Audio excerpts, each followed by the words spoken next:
CDS of Gambia Armed Forces Babukar Jatta today appears at Truth Commission.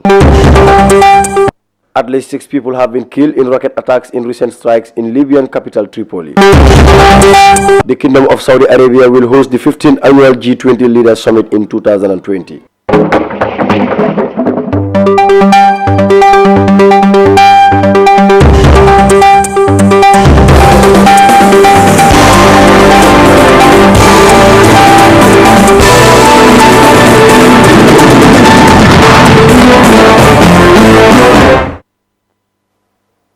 It's 10:30 p.m. in Istanbul and 12:30 p.m. in Washington State, 18:30 GMT here in the Gambia. You're watching the World Today Evening Bulletin.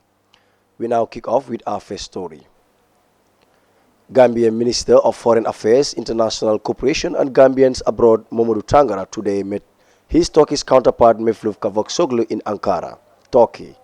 Speaking in a joint news conference, Honorable Tangara said the bilateral relations between Turkey and the Gambia, which were initially advanced through exclusively in military domain as well as at the international fora such as the United Nations and the Organization of Islamic Cooperation, have become more comprehensive and multifaceted after the opening of both countries' embassies in Banjul and Ankara.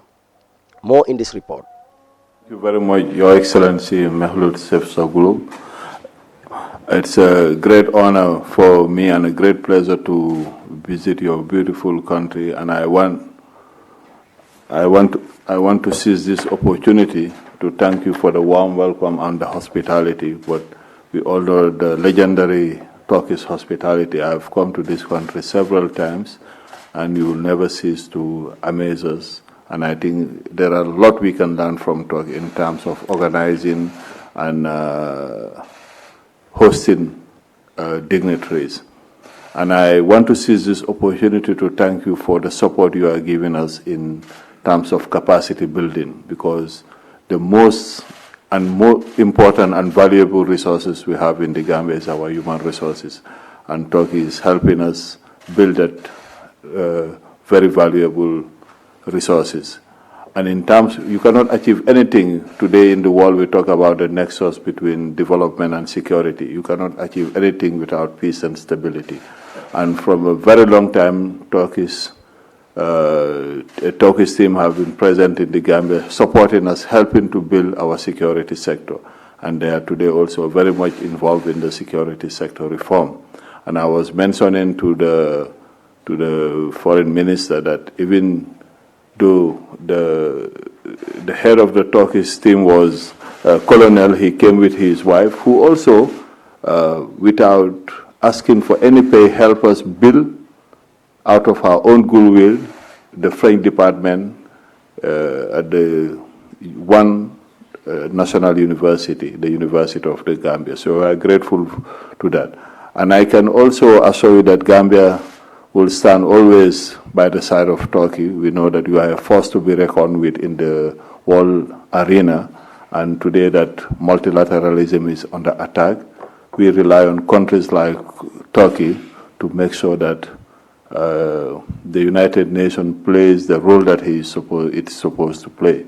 Because we cannot say it's a perfect organization, but at least with the presence of the United Nations, a lot is being avoided, and we are grateful for your support and for the strong partnership with Africa. When people are closing down embassies in Africa, we've seen Turkey trying to open embassies everywhere. I think that shows that come rain, come sunshine, Turkey is on the side of Africa. And I think the African group is very much aware of that, and that translates into very strong and effective collaboration between the African group in New York and and Turkey. And I want to seize this opportunity also to encourage more Turkish business people, the private sector, to come to the Gambia. Today we've created the conducive environment for them to invest in the Gambia. And the legal framework is there also to protect their businesses, because business people are interested in the protection of their business. And today, with under the new dispensation, a lot of opportunities are available. And we count on Turkey also to support us in all our ventures, and I am sure you will do that. And we want to send the gratitude, the admiration, and the respect of our President Adama Barrow, to President Tayyip Erdogan. And that's why he also sent me to bring a special message that I've conveyed to the foreign minister.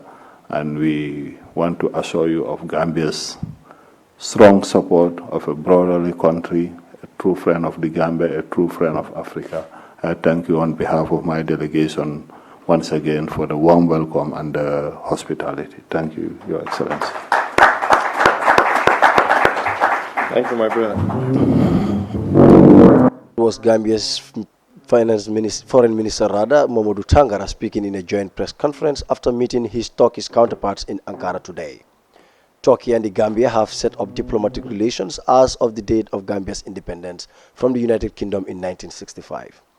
Bilateral relations between Turkey and the Gambia, which were initially advanced through exclusively in military domain as well as at the international fora, such as the United Nations and the Organization of Islamic Cooperation, have become more comprehensive and multifaceted after the opening of both countries' embassies in Banjul and Ankara in 2011. Turkish support to Gambia hosting the OIC conference started when Gambia opted to host the OIC. Turkey was the first country to give moral support.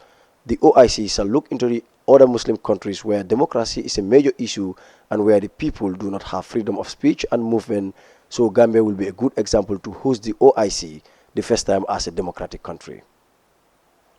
The death toll from rocket fire on the Libyan capital Tripoli that the UN-recognized government blamed on strongman Khalifa Haftar climbed to 6 as diplomats sought to negotiate a ceasefire. 3 of the 6 killed in the rocket fire on the South Tripoli neighborhoods of Abu Salim and Al-Antishar were women. Here's an insert. At least 6 people have been killed in rocket attacks in Libyan capital Tripoli, according to local authorities on Wednesday. A barrage of shells struck Abu Salim neighborhood as well as the districts of Al-Garad and Salahuddin in the capital late Tuesday.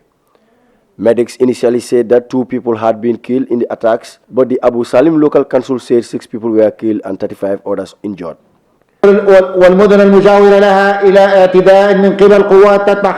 UN-recognized government of national accord accused East Libyan-based forces led by Commander Khalifa Haftar of carrying out the attacks. The attacks came amid fighting in the capital since Haftar launched a military campaign earlier this month to capture Tripoli, where the GNA is based. On Monday, the GNA said at least 76 people, including 24 civilians, have been killed since clashes erupted in the surroundings of Tripoli. Since the 2011 ouster of late strongman Muammar Gaddafi, 2 seats of power have emerged in Libya, one in eastern Libya and another in Tripoli, which enjoys UN recognition. Former Chief of Defense Staff of Gambia Armed Forces Babukar Jatta has denied involvement in any execution of soldiers on November 11, 1994. Testifying today at the Truth Commission, Jatta acknowledged leading the attack on Fajara Barracks, but he was not on the extended line when Sabali executed Abdoulaye Dotfal and Basiru Barrow on November 11. Close to 2 dozen soldiers accused of planning a counter-coup against the former military leader Yahya Jammeh were captured and executed. The others were said to have come from Jammeh, but execution was reportedly led by Sana Sabali. Sajo Sambu has more. Former CDS Babukar Jatta stated due to the poor handling of the training by officers of the Nigerian Army on the ground and the unbearable poor services such as food, transportation and accommodation, genius officers planned the coup to overthrow the Jawara regime on their own, leaving out the senior officers. Former CDS Jatta said he was never aware of the coup plot until the 22nd July whilst heading to Banjul to meet the then Commander Lawal Guadabel to relate his sickness to him. He never succeeded as the Denton Bridge on the Banjul Highway was blocked by the gendarmerie. And when he tried to inquire at the time he was holding the rank of a major, he was told that there was a coup in the making by some soldiers. So the meeting started by 6 o'clock, let's say around 6. And the chairman said, well, we have taken over the country and this is our show. We expect sanity. No other things, especially senior officers, don't make any attempt to try us. We are just warning people. Any attempt will be met by force. So he said a weapon. That's when he cocked a weapon. But then it was not loaded, no. He threatened you, the That was a little bit of a threat. who were present there. Yes, for sure. That was a little bit of a threat. Excuse me. He threatened the senior officers who were there. Yes. And you were all subdued. Subdue? Why wouldn't we subdue? He has a weapon, we had nothing. So you subdued? For sure. Good. What else did he say? As I stated. So this, they are sure they'll call us, they'll tell us what they want. Did he talk anything about monkey walk? Monkey walk, baboon eat. He talked about that one, you are right. As the CDS of the Gambia Armed Forces on November 10th, he received a call from Lieutenant Edward Singate, who informed him that they have a problem in the camp and they are coming over to hold a meeting with the men, where Sana Sabali threatened to cross any soldier who stand against them. So they addressed the men. They said, we know what's going on. We are warning you. But now you are warning a person. What was going on, we don't know. I myself as the commander, I don't know. Of course you did. You I were don't told, know. you On were that told, day. you were told that a coup was in the making. Yeah, but who is going to lead this coup is another thing. Proceed. Not so. So they made a talk. Edward has to fire 2 shots, said, don't allow this bullet to separate us. We are one. But Sabali's one was a little bit harsh. He said, if anybody gets up, this is what we are going to, we will fight you. So the boys felt betrayed. Did he say, we will fight you or we will crush you? It's all the same. No, they are not. Okay, we'll crush you. They said, crush the rebellion. We fought to suppress them. In his testimony, Babukare Jata, former CDS, said Lieutenant Sana Sabali talked to him aside, showing him a list of names, including his name to be executed when Basiru and associates should have succeeded in the November 11 coup. He told you. He took me to his side. He showed me a notebook, list of what Barrow has in plan. But at least he would have told you what was happening, didn't he? You know, after that, we are coming to that. After showing me the book, he said, this now is clear that Barrow was the leader of this coup. Barrow was, the leader of the coup, and he was arrested with Darfur, and he mentioned who? Was it Gambia?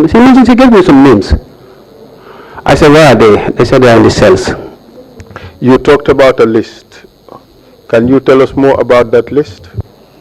The list contains Jammeh as the chairman, Sana Sabali,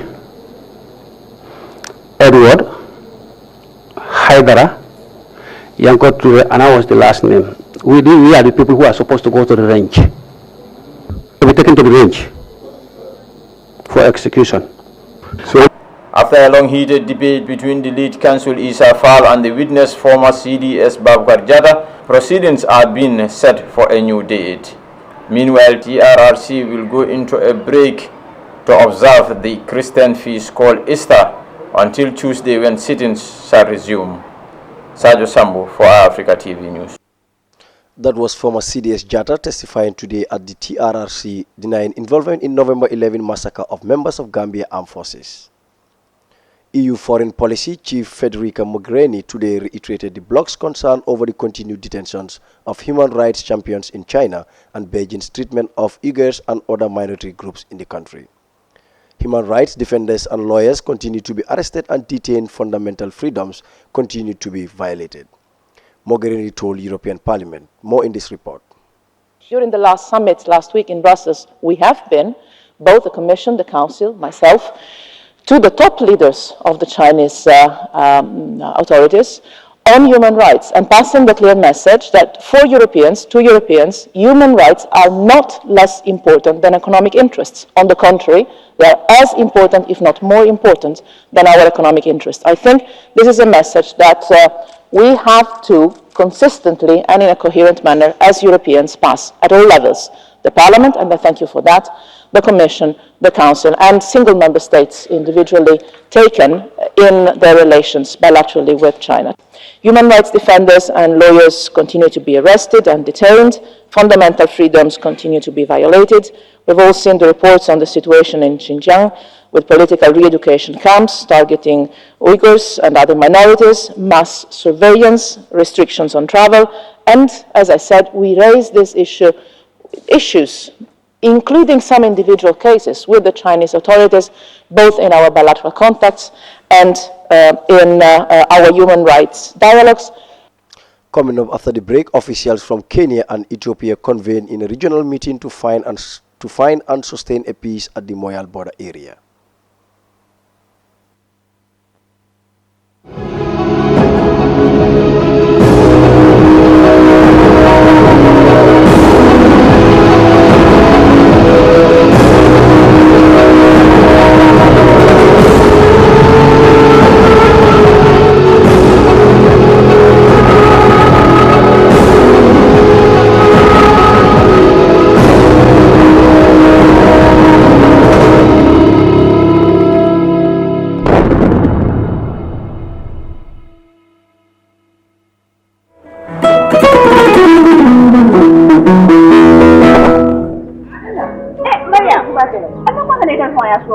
na broda min bayiro mi sakonde ko bo wala ko kan sai na so ko na mano ban ta jabo ban ta tulo ban sai ka bo ko kan da ka bo ofisol kana ba dama bulo mutarin ba ta tuntula me ko mbato ngane ta ya kuriyan ma ko de ban na ta mano ta ni tulo ne mun da da da la broda ban balwo sadis kalam mun sadis balwo sadis ni da ko ban ta mo kalam mun da a fela broda ko abitala internet all aya da sa level do balwo.com na wasaje a ko nga ba download la telephone no na da sandiro ko ni wal na da sirin hala office ko ndama manjar pura ta bank ko kodoki ada sirin office ko da min to e do message so telephone ko no e biti ko be Gambia da biti ko ba bele ko ta kano da ita sen ko tawo woda ma yala bari wa service na ta mun da hannu na ta nyole kan fije na bro dan ka ko ta nyole ko ayo ko fije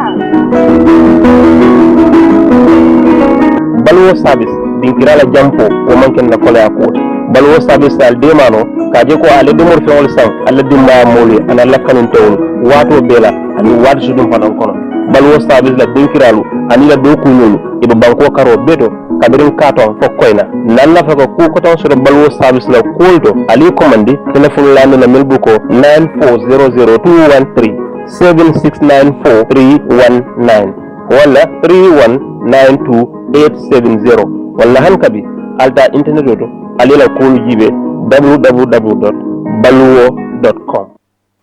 Welcome back. We remind you that you're watching the World Today Evening Bulletin. Let's now take a look at the remaining stories. In its largest report on the treatment of conflict-related detainees in Afghanistan, the UN documents revealed the encouraging reduction in the number of cases of torture since 2016, but notes its ongoing concern at the high number of detainees who continue to report torture and ill treatment. The joint report by the UN Assistance Mission in Afghanistan and the UN Human Rights Office finds that nearly a third of conflict-related detainees interviewed provided credible and reliable accounts of having been subject to torture or ill treatment. Here is an insight. While it's good to see that there have been reductions in torture and ill treatment of conflict-related detainees, this is not across the board. The figure is still nearly 1/3, so it's way too high. Conditions, for example, can include overcrowding, insufficient clothing, lack of access to natural light, and disciplinary measures that are restricted to solitary confinement, and a lack of facilities, for example, for private interviews with lawyers. We found that the torture and ill treatment tends to stop if the detainee confesses. Confessions obtained under torture are not valid in a court, and in addition to that, there are violations of domestic law in Afghanistan and of the torture conventions.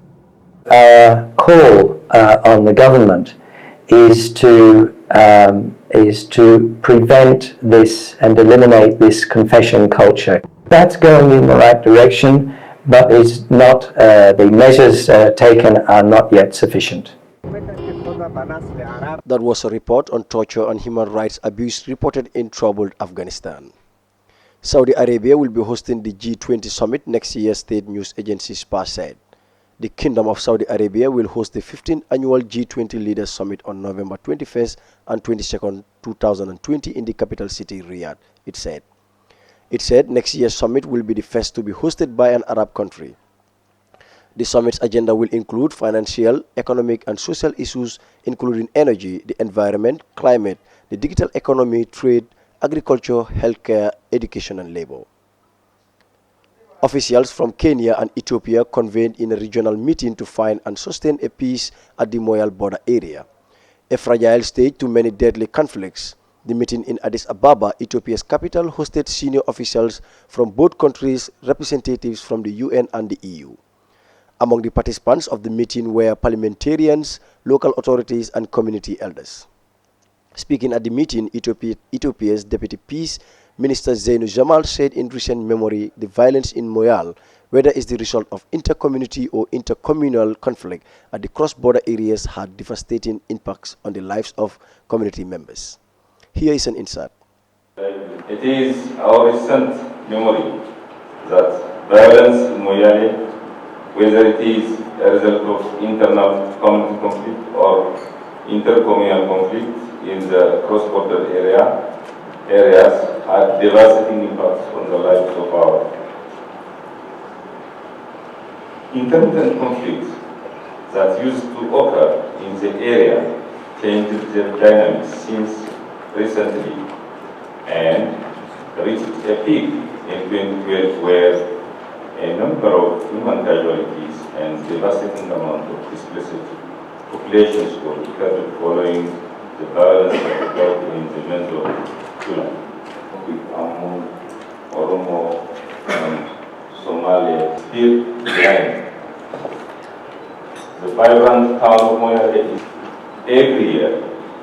The region has been an epicenter of violence, and the communities in the area have never found the peace and order that they cared for.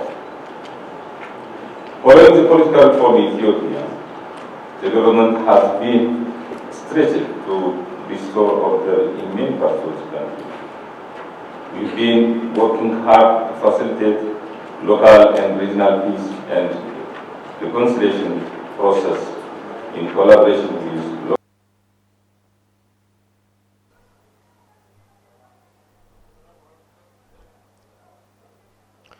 According to Mohammed Ali, governor of Kenya's Marsabit County, in July 2018, hundreds were killed and hundreds of thousands displaced in the ethnic conflict between Somali and Oromo communities living across the border area between Ethiopia and Kenya. Here is an insight. The destiny of Kenya and Ethiopia is, while my country, Kenya, and particularly Marsabit, would have been an equally ideal location for this conference, you will note that out of the 8 IGAD member countries, Ethiopia is the only country that borders all other member states except Uganda. We also know that if peace is disturbed in any IGAD country, life will be interrupted in all other member countries. And that whatever happens in one part of the region has its reactions in other parts. Given its centrality, there is therefore sound logic in beginning our quest for regional peace and security here in Ethiopia. The Kenyan-Ethiopia border will offer to the region multifaceted opportunities. I have no doubt that our counterparts in Ethiopia share this commitment, because it is only by working together that we have a chance of creating the bright future we imagine for our communities. Together, we must therefore work for peace and fight the battle against the common challenges of poverty, ecological fragility, and underdevelopment faced by the cross-border communities. A welcome initiative from Kenya and Ethiopia in their quest for peace in the region where Al-Shabaab and community violence is taking its toll of the people. The Joint Special Representative for the United Nations African Union Hybrid Operation in Darfur said Darfur is not and cannot be immune from what is happening at the national level and hope that the situation does not deteriorate further and have a negative impact of the UN mission envisaged exit. Addressing the Security Council, the head of UNAMID, Jeremiah Mamabolo, said the mission was scheduled to hand over the Sector East headquarters in El Dain on 15 April. However, it had been delayed. Here is an insert. Darfur is not and cannot be immune from what is happening at the national level. The incidents of violence in Darfur IDP camps in reaction to the events in Khartoum attest to the fragility of the security situation in Darfur, which had hitherto been increasingly calm and stable. With the exception of Jebel Mara area, it is my hope that the situation does not deteriorate further and have a negative impact of the UNAMID's envisaged exit. UN Deputy Emergency Relief Coordinator Oshola Muela said humanitarian needs in Darfur and other parts of Sudan were already growing due to the economic crisis well before the latest developments in the country. Here is an insert.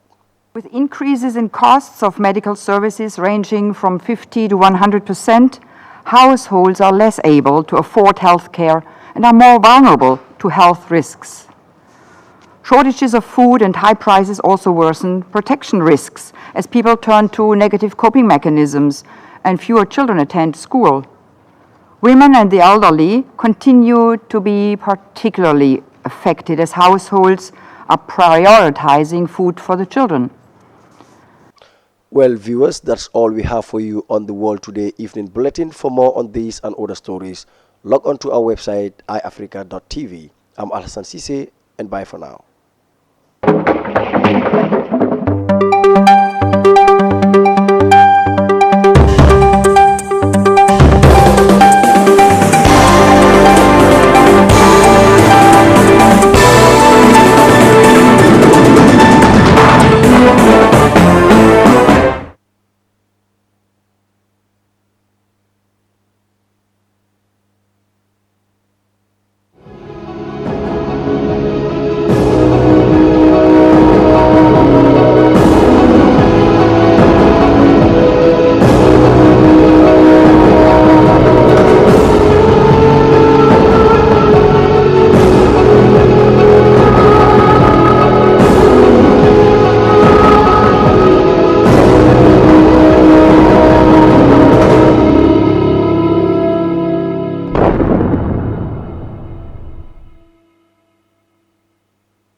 Sako malo bi jeex na te bu dem marché.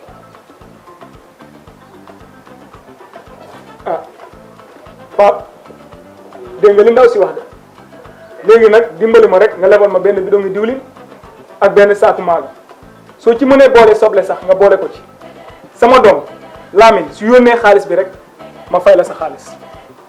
non bu diwlin diwlin ma mënuma la ko lebal parce que doo ma dee fay on time loolu moo tax mënuma laa lebal.